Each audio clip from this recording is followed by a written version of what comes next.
श्री शिवगिरिजास्तोत्र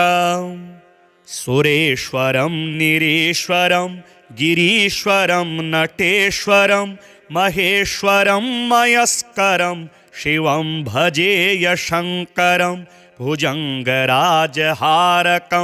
सुमारमारहारकं महाविषाग्निधारकं भजे विमुक्तिदायकं सुरारिवृन्ददुःखदं शुभाङ्गदं शुभास्पदं सुबद्धकर्ममोक्षदं भजे शिवं विमुक्तिदं विधीन्द्रविष्णुसन्मुखं महागिरीन्द्रजासखं धनेशमुख्यसत्सखं भजे शिवं मदुनमुखम् उमापतिं सभापतिं दिशां पतिं पशोर्पतिं गिरां पतिं पतेर्पतिं भजे शिवं दिवस्पतिं धन्वित्वक्परिधान शङ्कर महादेव मामाजहि विभ्रनमेरुशरासनं हरिशरो हस्तेन जिघ्रन् शिरः तूर्णं तर्णकमेत्यप्रम्नुतपयः पूरा यथा गौर्भवेत् तदवत्तं गिरिजा मनोहर विभो हृतपद्मसंस्थो मम त्वत्पादभ्रमरस्य भक्तिसुरसा मोदाप्तये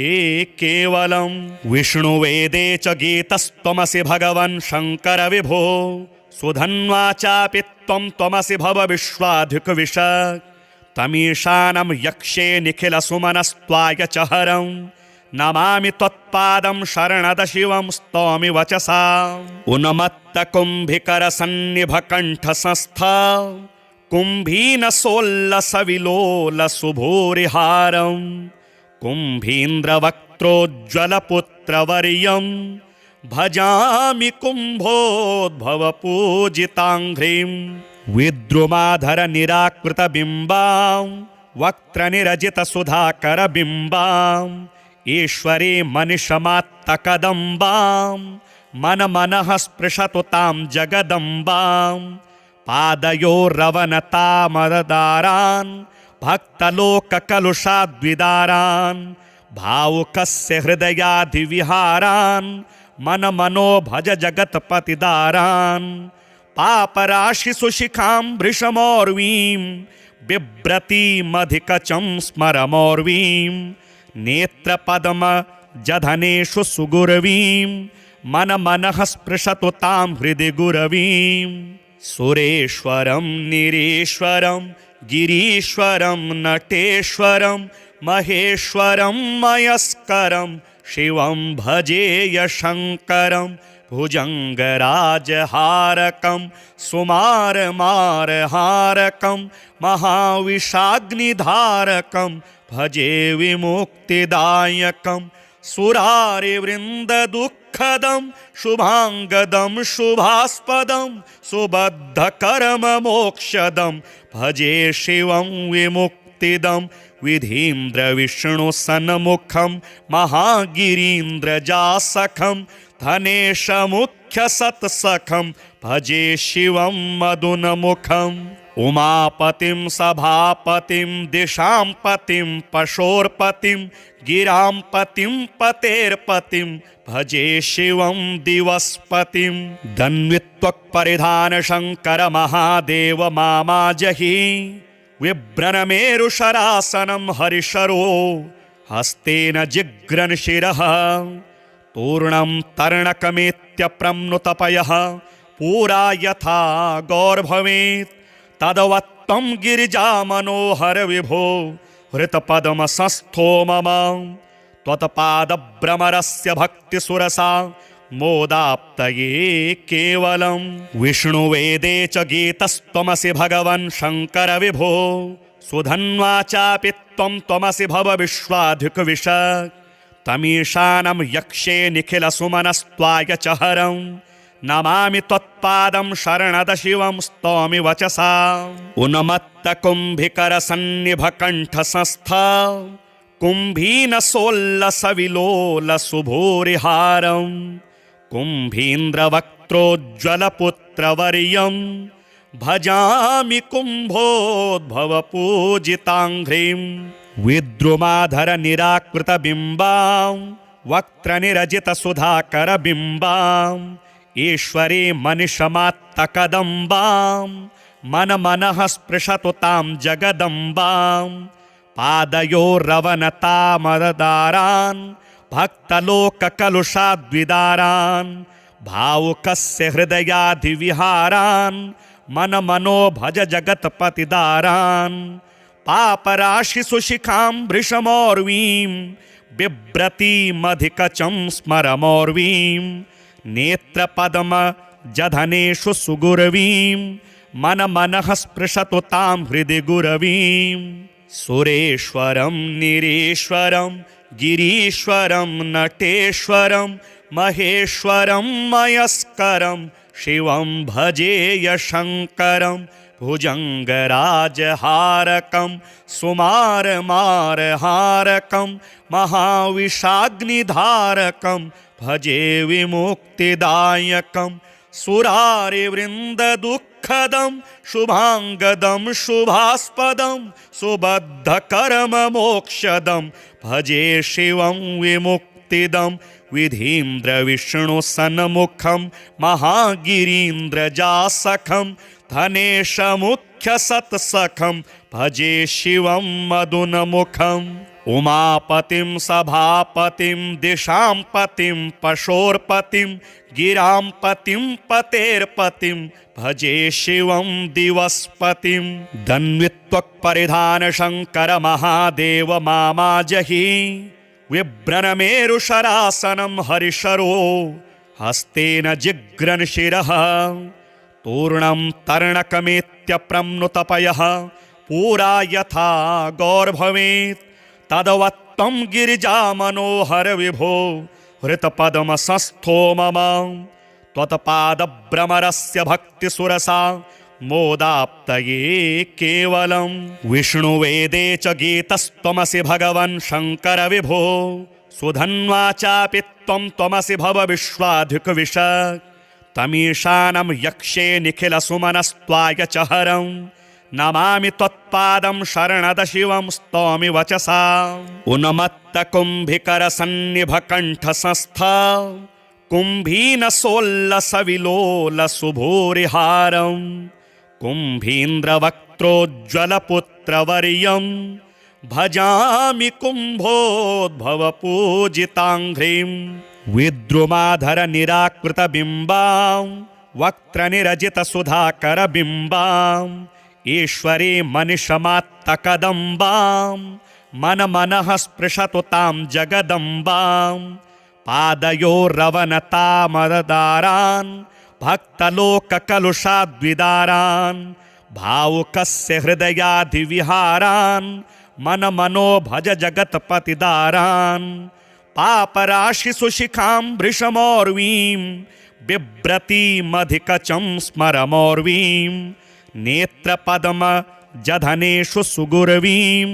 मन मनः स्पृशतु तां हृदि गुरवीं सुरेश्वरं निरीश्वरं गिरीश्वरं नटेश्वरं महेश्वरं मयस्करं शिवं भजेय शङ्करं भुजङ्गराजहारकं सुमारमारहारकं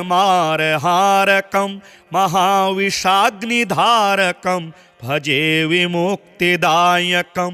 सुरारिवृन्ददुःखदं शुभाङ्गदं शुभास्पदं सुबद्धकर्ममोक्षदं भजे शिवं विमुक्तिदं विधीन्द्रविष्णुसन्मुखं महागिरीन्द्रजासखं धनेशमुख्यसत्सखं भजे शिवं मदुनमुखम् उमापतिं सभापतिं दिशां पतिं पशोर्पतिं गिरां पतिं पतेर्पतिं भजे शिवं दिवस्पतिं धन्वित्वक्परिधान शङ्कर महादेव मामाजहि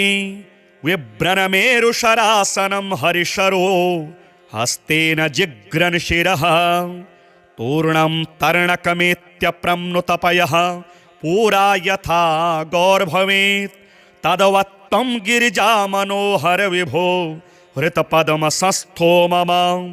त्वत्पादभ्रमरस्य भक्तिसुरसा मोदाप्तये केवलं विष्णुवेदे च गीतस्त्वमसि भगवन् शङ्कर विभो सुधन्वा चापि त्वं त्वमसि भव विश्वाधिकविश तमीशानं यक्षे निखिलसुमनस्त्वाय च हरं नमामि त्वत्पादं शरणद शिवं स्तौमि वचसा उन्मत्तकुम्भिकरसन्निभकण्ठसंस्था कुम्भीनसोल्लसविलोलसुभूरिहारं कुम्भीन्द्रवक्त्रोज्ज्वलपुत्रवर्यं भजामि कुम्भोद्भवपूजिताङ्घ्रिं विद्रुमाधरनिराकृतबिम्बां वक्त्रनिरजितसुधाकरबिम्बां ईश्वरी मनिषमात्तकदम्बां मनमनः स्पृशतु तां जगदम्बां पादयोरवनतामदारान् भक्तलोककलुषाद्विदारान् भावुकस्य हृदयाधिविहारान् मनमनो भज जगत्पतिदारान् पापराशिषु शिखां वृषमौर्वीं बिभ्रतीमधिकचं स्मरमौर्वीं नेत्रपद्मजधनेषु सुगुरवीं मनमनः स्पृशतु तां हृदि गुरवीं सुरेश्वरं निरीश्वरं गिरीश्वरं नटेश्वरं महेश्वरं मयस्करं शिवं भजेय शङ्करं भुजङ्गराजहारकं सुमारमारहारकं महाविषाग्निधारकं भजे विमुक्तिदायकं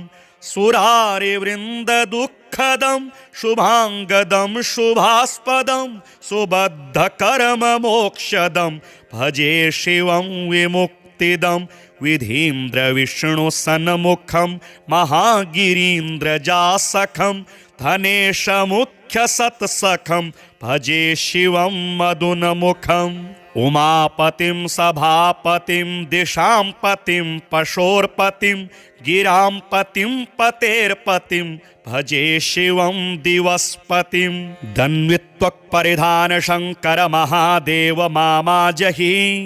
विभ्रनमेरुशरासनं हरिशरो हस्तेन जिघ्रन् शिरः तूर्णं तर्णकमेत्यप्रम्नुतपयः पूरा यथा गौर्भवेत् तदवत्तं गिरिजामनोहर विभो हृतपद्मसंस्थो मम त्वत्पादभ्रमरस्य भक्तिसुरसा मोदाप्तये केवलं विष्णुवेदे च गीतस्त्वमसि भगवन् शङ्कर विभो सुधन्वा चापि त्वं त्वमसि भव विश्वाधिकविश तमीशानं यक्षे निखिलसुमनस्त्वाय च हरं नमामि त्वत्पादं शरणद शिवं स्तौमि वचसा उन्मत्तकुम्भिकरसन्निभकण्ठसंस्था कुम्भीनसोल्लसविलोलसुभूरिहारं कुम्भीन्द्रवक्त्रोज्ज्वलपुत्रवर्यं भजामि कुम्भोद्भवपूजिताङ्घ्रिं विद्रुमाधरनिराकृतबिम्बां वक्त्रनिरजितसुधाकरबिम्बां ईश्वरी मनिषमात्तकदम्बां मनमनः स्पृशतु तां जगदम्बां पादयोरवनतामदारान् भक्तलोककलुषाद्विदारान् भावुकस्य हृदयाधिविहारान् मनमनो भज जगत्पतिदारान् पापराशिषु शिखां वृषमौर्वीं बिभ्रतीमधिकचं स्मरमौर्वीं नेत्रपद्मजधनेषु सुगुरवीं मनमनः स्पृशतु तां हृदि गुरवीं सुरेश्वरं निरीश्वरं गिरीश्वरं नटेश्वरं महेश्वरं मयस्करं शिवं भजेय शङ्करं भुजङ्गराजहारकं सुमारमारहारकं महाविषाग्निधारकं भजे विमुक्तिदायकं सुरारिवृन्ददुःखदं शुभाङ्गदं शुभास्पदं सुबद्धकर्ममोक्षदं भजे शिवं विमुक्तिदं विधीन्द्रविष्णुसन्मुखं महागिरीन्द्रजासखं धनेशमुख्यसत्सखं भजे शिवं मदुनमुखम् उमापतिं सभापतिं दिशां पतिं पशोर्पतिं गिरां पतिं पतेर्पतिं भजे शिवं दिवस्पतिं। धन्वित्वक्परिधान शङ्कर महादेव मामाजहि विभ्रनमेरुशरासनं हरिशरो हस्तेन जिघ्रन् शिरः। तूर्णं तर्णकमेत्यप्रम्नुतपयः पूरा यथा गौर्भवेत् तदवत्तं गिरिजामनोहर विभो हृतपद्मसंस्थो मम। त्वत्पादभ्रमरस्य भक्तिसुरसा मोदाप्तये केवलं। विष्णुवेदे च गीतस्त्वमसि भगवन् शङ्कर विभो सुधन्वा चापि त्वमसि भव विश्वाधिकविश। तमीशानं यक्षे निखिलसुमनस्त्वाय च हरं नमामि त्वत्पादं शरणद शिवं स्तौमि वचसा। उन्मत्तकुम्भिकरसन्निभकण्ठसंस्था कुम्भीनसोल्लसविलोलसुभूरिहारं कुम्भीन्द्रवक्त्रोज्ज्वलपुत्रवर्यं भजामि कुम्भोद्भवपूजिताङ्घ्रिं। विद्रुमाधरनिराकृतबिम्बां वक्त्रनिरजितसुधाकरबिम्बां ईश्वरी मनिषमात्तकदम्बां मनमनः स्पृशतु तां जगदम्बां। पादयोरवनतामदारान् भक्तलोककलुषाद्विदारान् भावुकस्य हृदयाधिविहारान्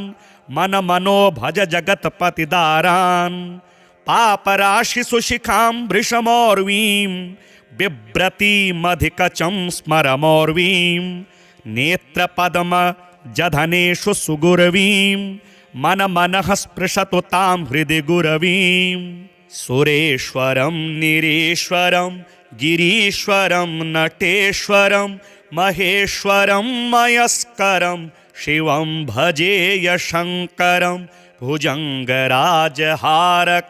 सुमारमारहारकं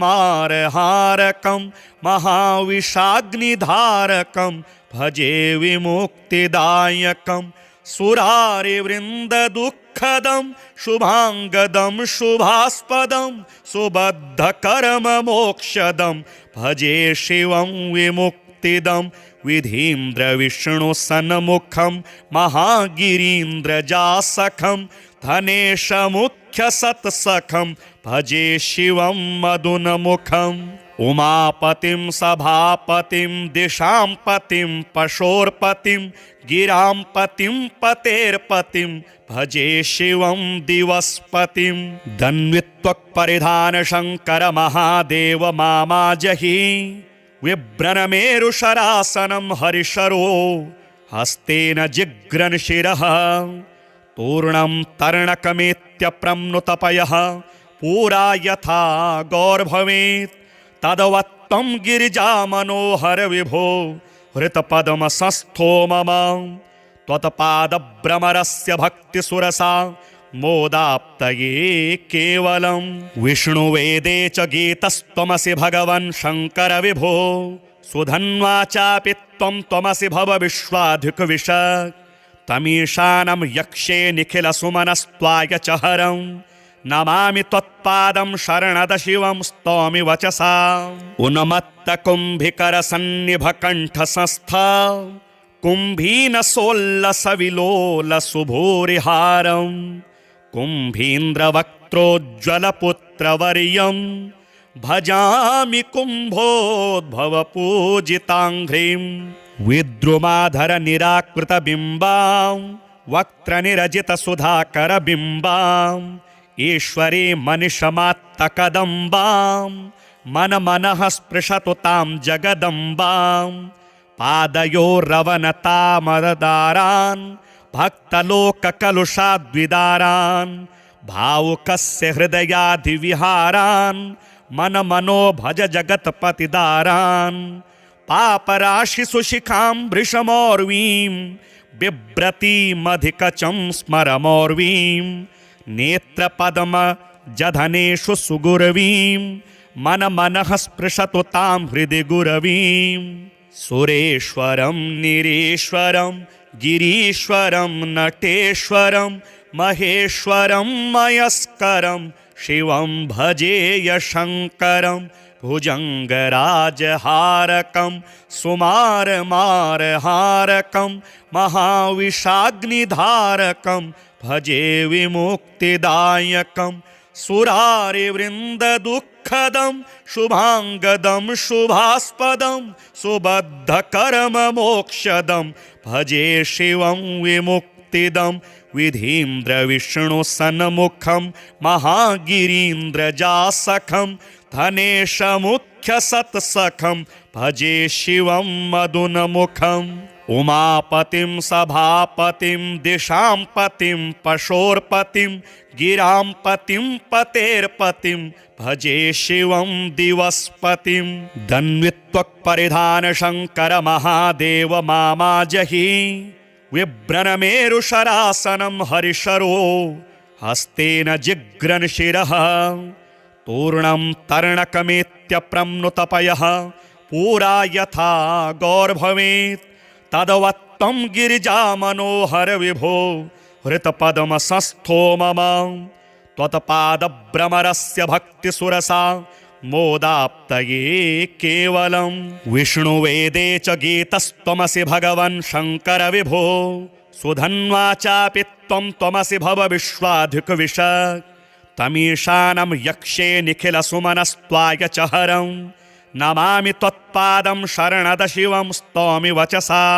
उन्मत्तकुम्भिकरसन्निभकण्ठसंस्था कुम्भीनसोल्लसविलोलसुभूरिहारं कुम्भीन्द्रवक्त्रोज्ज्वलपुत्रवर्यं भजामि कुम्भोद्भवपूजिताङ्घ्रिं विद्रुमाधरनिराकृतबिम्बां वक्त्रनिरजितसुधाकरबिम्बां ईश्वरी मनिषमात्तकदम्बां मनमनः स्पृशतु तां जगदम्बां पादयोरवनतामदारान् भक्तलोककलुषाद्विदारान् भावुकस्य हृदयाधिविहारान् मनमनो भज जगत्पतिदारान् पापराशिषु शिखां भृशमौर्वीं बिभ्रतीमधिकचं स्मरमौर्वीं नेत्रपद्मजधनेषु सुगुरवीं मनमनः स्पृशतु तां हृदि गुरवीं सुरेश्वरं निरीश्वरं गिरीश्वरं नटेश्वरं महेश्वरं मयस्करं शिवं भजेय शङ्करं भुजङ्गराजहारकं सुमारमारहारकं महाविषाग्निधारकं भजे विमुक्तिदायकं सुरारिवृन्ददुःखदं शुभाङ्गदं शुभास्पदं सुबद्धकर्ममोक्षदं भजे शिवं विमुक्तिदं विधीन्द्रविष्णुसन्मुखं महागिरीन्द्रजासखं धनेशमुख्यसत्सखं भजे शिवं मदुनमुखम् उमापतिं सभापतिं दिशां पतिं पशोर्पतिं गिरां पतिं पतेर्पतिं भजे शिवं दिवस्पतिं दन्वित्वक्परिधानशङ्कर महादेव मामाजहि विभ्रनमेरुशरासनं हरिशरो हस्तेन जिघ्रन्शिरः तूर्णं तर्णकमेत्यप्रम्नुतपयः पूरा यथा गौर्भवेत् तदवत्तं गिरिजामनोहर विभो हृतपद्मसंस्थो मम त्वत्पादभ्रमरस्य भक्तिसुरसा मोदाप्तये केवलं विष्णुवेदे च गीतस्त्वमसि भगवन् शङ्कर विभो सुधन्वा चापि त्वमसि भव विश्वाधिकविश तमीशानं यक्षे निखिलसुमनस्त्वाय च हरं नमामि त्वत्पादं शरणद शिवं स्तौमि वचसा उन्मत्तकुम्भिकरसन्निभकण्ठसंस्था कुम्भीनसोल्लसविलोलसुभूरिहारं कुम्भीन्द्रवक्त्रोज्ज्वलपुत्रवर्यं भजामि कुम्भोद्भवपूजिताङ्घ्रिं विद्रुमाधरनिराकृतबिम्बां वक्त्रनिरजितसुधाकरबिम्बां ईश्वरी मनिषमात्तकदम्बां मनमनः स्पृशतु तां जगदम्बां पादयोरवनतामदारान् भक्तलोककलुषाद्विदारान् भावुकस्य हृदयाधिविहारान् मनमनो भज जगत्पतिदारान् पापराशिषु शिखां वृषमोर्वीं बिभ्रतीमधिकचं स्मरमोर्वीं नेत्रपद्मजधनेषु सुगुरवीं मनमनः स्पृशतु तां हृदि गुरवीं सुरेश्वरं निरीश्वरं गिरीश्वरं नटेश्वरं महेश्वरं मयस्करं शिवं भजेय शङ्करं भुजङ्गराजहारकं सुमारमारहारकं महाविषाग्निधारकं भजे विमुक्तिदायकं सुरारिवृन्ददुःखदं शुभाङ्गदं शुभास्पदं सुबद्धकर्ममोक्षदं भजे शिवं विमुक्तिदं विधीन्द्रविष्णुसन्मुखं महागिरीन्द्रजासखं धनेशमुख्यसत्सखं भजे शिवं मदुनमुखम् उमापतिं सभापतिं दिशां पतिं पशोर्पतिं गिरां पतिं पतेर्पतिं भजे शिवं दिवस्पतिं दन्वित्वक्परिधानशङ्कर महादेव मामाजहि विभ्रनमेरुशरासनं हरिशरो हस्तेन जिघ्रन्शिरः तूर्णं तर्णकमेत्यप्रम्नुतपयः पूरा यथा गौर्भवेत् तदवत्तं गिरिजामनोहर विभो हृतपद्मसंस्थो मम त्वत्पादभ्रमरस्य भक्तिसुरसा मोदाप्तये केवलं विष्णुवेदे च गीतस्त्वमसि भगवन् शङ्कर विभो सुधन्वा चापि त्वं त्वमसि भव विश्वाधिकविश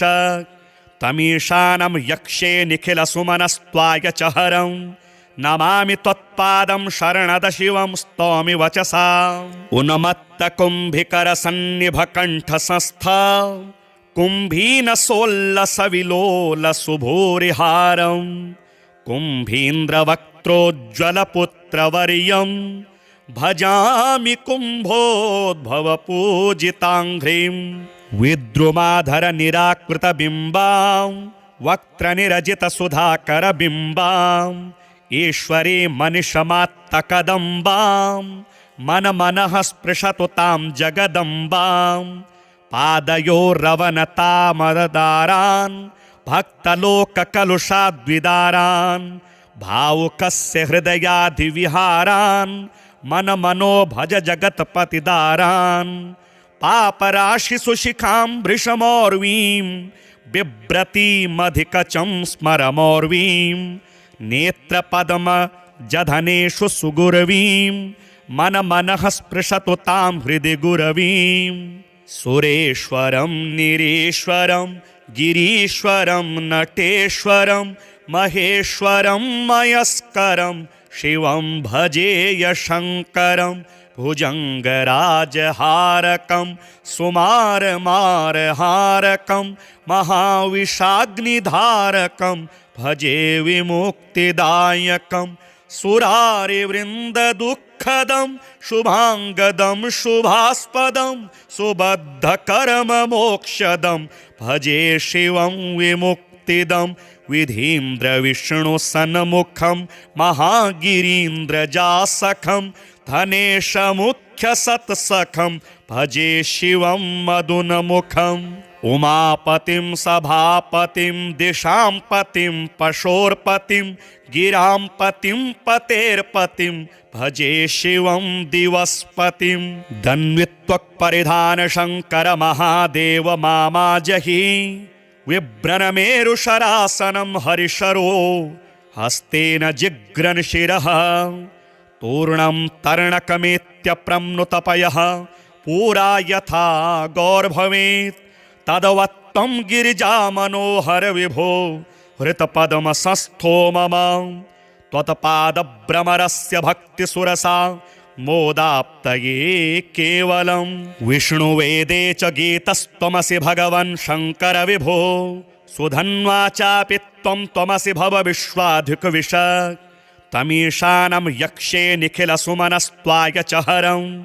नमामि त्वत्पादं शरणद शिवं स्तौमि वचसा उन्मत्तकुम्भिकरसन्निभकण्ठसंस्थ कुम्भीनसोल्लसविलोलसुभूरिहारं कुम्भीन्द्रवक्त्रोज्ज्वलपुत्रवर्यं भजामि कुम्भोद्भवपूजिताङ्घ्रिं विद्रुमाधरनिराकृतबिम्बां वक्त्रनिरजितसुधाकरबिम्बां